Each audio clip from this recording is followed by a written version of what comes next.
This is chapter 24 through 26, 1 Samuel. This is where Saul is humbled by David twice. So in chapter 24, David spares Saul's life. After Saul confronts the Philistines, after that all ends, he goes straight back to pursuing David. He cannot give him a break. 3,000 men are after David. He comes into some sheep pens with a cave, David, and he goes in deep into the cave with his men. And Saul is also there and is around the cave or in the cave, it doesn't say. But David goes out and crawls in the nighttime and finds Saul asleep, probably in the cave. And the Lord has delivered Saul into his hands to do whatever David wished to do. And David chose mercy. He cut off his robe, says, "How can I kill one of God's anointed? He is my king, after all." So he cuts off his robe, and then when he gets a far distance away, he puts his face on the ground. Maybe he's on a hill, they're separated somewhere, and bows down to King Saul, showing him respect that he is the king. And he says, "Why are you attacking me? Why are you pursuing me? What have I done that I deserve this? The Lord has delivered you into my hands. Check your robe. I have a piece of your robe. I chose mercy." So at this, Saul is very humbled. And Saul says, "Is that your voice, David, my son? You are more righteous than I. You have treated me well. I have treated you badly. May the Lord reward you for this day and what you have done. Now swear to the Lord that you will have mercy on me and my family line when you become the king of Israel." So Saul admits defeat and admits that David is the next one. That's the end of 24. 25, this is Nabal and Abigail, and also another wife that David meets is Ahinoam. David meets two beautiful women and he marries them in this chapter. The start of 25 explains how Samuel died, his passing away, and how he's buried, and all the people mourn for him. He is the prophet who, for a long span of his life, he was the leader of Israel. He anointed Saul, he anointed David. So David probably hears about this and mourns for Samuel, but it's his time to rise up and be the leader. His hero has fallen, both of his heroes, and his parents can't really understand his calling. Nobody can. So in the desert of Moan, a man called Nabal had many riches, many sheep, many cattle, much land. He was a well-known figure of the place, but he was a businessman of tough and mean oppression. But his wife was beautiful, Abigail, beautiful woman, intelligent, humble, and she was the good heart of the family. While David was in the wilderness, he found out that there's going to be a shearing of the sheep, and Nabal is the man who owns all the sheep. And David says to his men, "Go to Nabal and find out if he has any gifts for us. We have been around his lands for a while and we haven't touched one of his livestock. We have left everything. We have done good to him, even though we have the men to do a lot of harm. We are good, upright men of God, so we do not steal. But see if he can give us anything." The men go and ask Nabal, and Nabal says, "Who is this David that I should give away my sheep and my grain? Who is this man who asked me to give away my precious livestock?"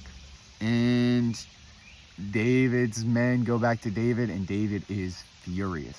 He says, "Grab your swords, men. Let's go teach them a lesson. We have done good, and they return evil.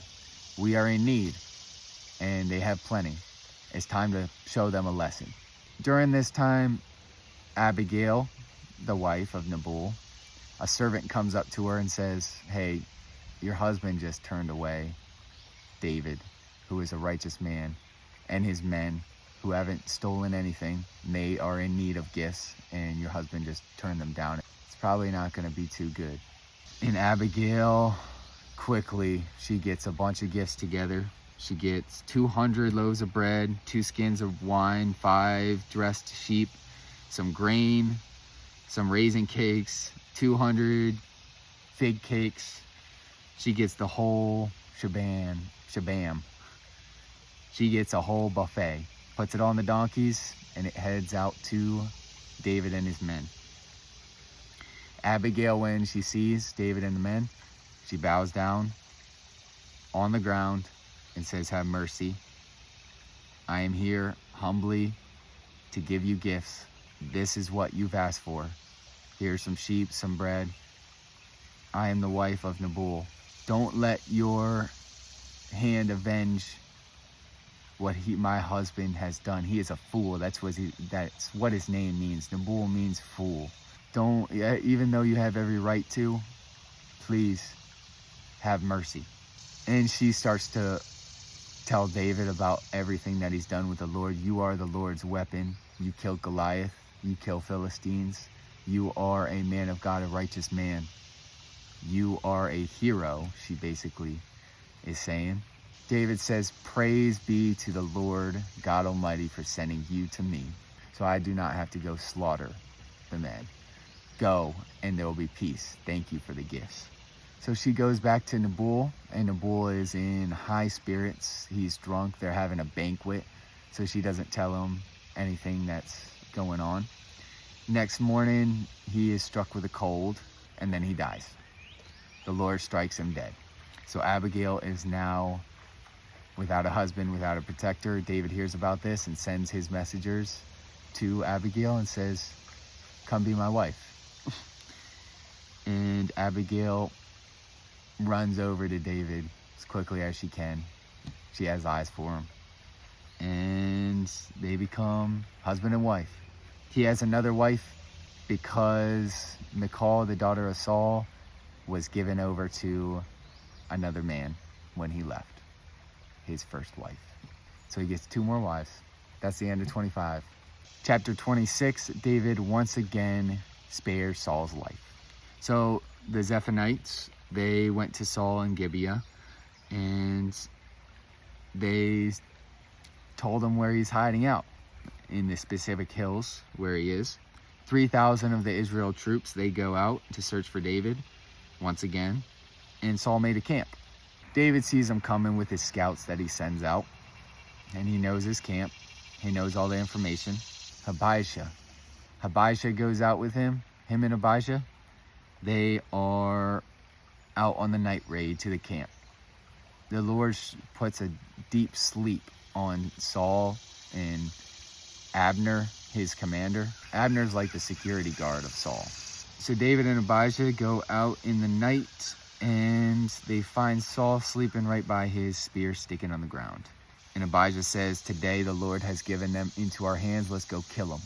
David says, "Far be it for us to kill the Lord's anointed. Take his spear, take his water jug, and let's get out of here." They go on the hill. They grab the spear and the water jug, and they go on a hill far away with a big space in between. And David starts to yell out in the morning to Saul and Abner.